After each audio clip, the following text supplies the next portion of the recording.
Because the information we had was that they would go to Christ the King, reorganize there, and then move to City Square. If they are refused entry, they sit on the road the way Dr. Besige sat on the road in Gayaza. These were individual members, say for Dr. Kizza Besigye and for Nandal Mafabi and Wafula Gutu, individual cases of even Odongo Too. Why didn't the police provide security for them to wherever they were going to? Excuse me, provide security for what? We don't know. First of all, you see, this walk to work process, which I doubt they were walk to work,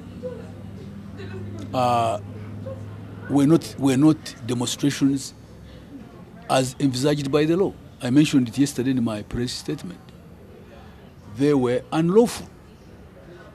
How do I protect you when you have not notified me? How do I protect you when I don't know what your intentions are? There is also ensuring that you who are involved in this do not violate the rights of others or endanger national security. Unfortunately, for this particular case, we have information that this is not an innocent thing.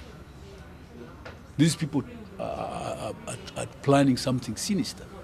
Yes. Actually, they plan, if you read Article 3, yes, they plan that type of...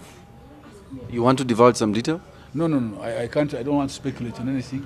Everything is still subject to investigations. At an appropriate time, we shall inform the country. They quote their articles in the Constitution. They quote Article 29. They quote Article 220 that allows them rights to demonstrate freely. Why don't they also talk about Article 43? Have they? Because Article 29, you can't talk about Article 29. I'm sure they are talking about Article 29D. Yes. You cannot invoke that one without also making reference to Article 43, which limits. And you can't talk about that one without talking about Article 212, which makes it a constitutional obligation for the police to ensure law and order.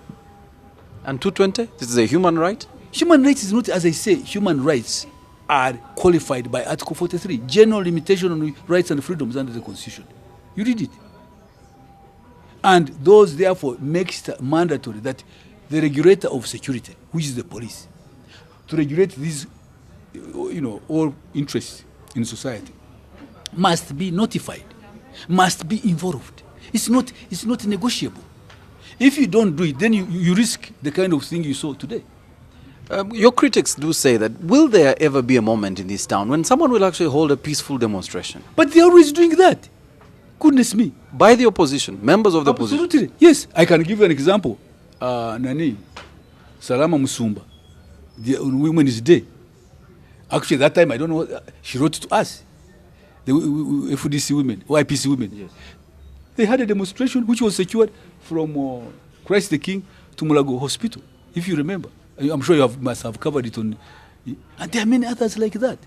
You clearly say that they should inform you, and the opposition says they actually did in the media, in the public, that they informed you. What should they do? Yes, Afande. What should they do to allow you to get your permission to hold a demonstration? They are not being honest to you, because they know that anybody, and this is not unique to Uganda, anybody going to organize a public event, and more so a demonstration, must notify the police in writing. This is the practice.